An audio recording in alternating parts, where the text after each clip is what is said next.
Are you an optimist or a pessimist or a realist or an optimistic realist? Hi, this is Dr. Amina for another episode of Wise Wednesdays. And I want to talk today about why you don't need to choose between the two. And I want to share also a little story about a young woman who was a doctor who wanted to save the world and who wanted to save lives and wanted to work at a global level and save many lives through policy and systemic change. And she worked hard and did all the things and ticked all the boxes and traveled and learned languages. But then one day she realized, oh, it's not that easy and it's quite complicated. And there are lots of different factors, not just scientific, but political and economical, and there aren't enough resources to do everything, and whenever you do something, there's a second order effect somewhere else. Maybe another problem emerges as you solve one over here. And she started to also doubt the institutions and whether they were really capable of making the changes. And so she kind of gave up and felt that this wasn't the path for her, really. And then she was confused. She wasn't sure. She'd spent so long and so much energy invested in that particular path. She was so optimistic. It felt like she had a utopia to work towards. So she fell into a kind of despair and a kind of cynicism.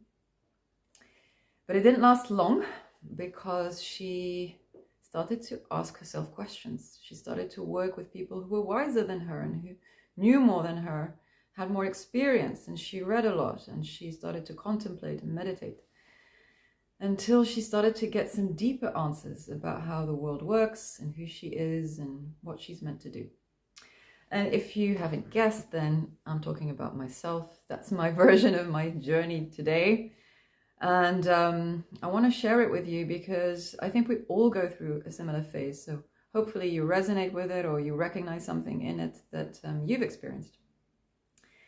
And what I learned is that these perspectives, let's say a utopian perspective or an optimistic perspective or a cynical perspective, they're kind of survival responses. They're a way to create certainty. They're a way to give ourselves a fixed answer, a fixed destination, a fixed perspective that we can rely on. But as you probably know, these perspectives are not fixed. They're only an interpretation of reality. They're a model for life. They are not life or reality itself. And so at some point, you start to let go of the need to have a perspective, an answer, a destination that's fixed. And you start to trust your inner life, your inner drive, in the sense of your inner intuition, your creative impulse, not necessarily your achiever drive, which can be something different. And start to trust that you can make decisions moment to moment, rather than needing to have a goal that you work towards head down without ever taking a breath. And if you're stuck today between one perspective or another, or between one choice and another, or one situation and another, then just ask yourself this. If I had a third option, what would that be? And if you get that, go to, if I had a fourth option, what would that be? If I knew that there was a different path to the one I think is mine right now, what would that be?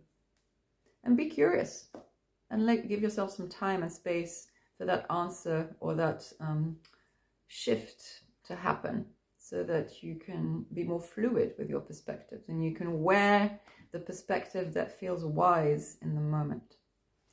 So it doesn't matter if you're optimistic or if you're pessimistic, if you're utopian or cynical. These are all different aspects of what the mind can do, what we can see. But there's a wiser part of us, there's a deeper part of us that can choose the perspective in the moment.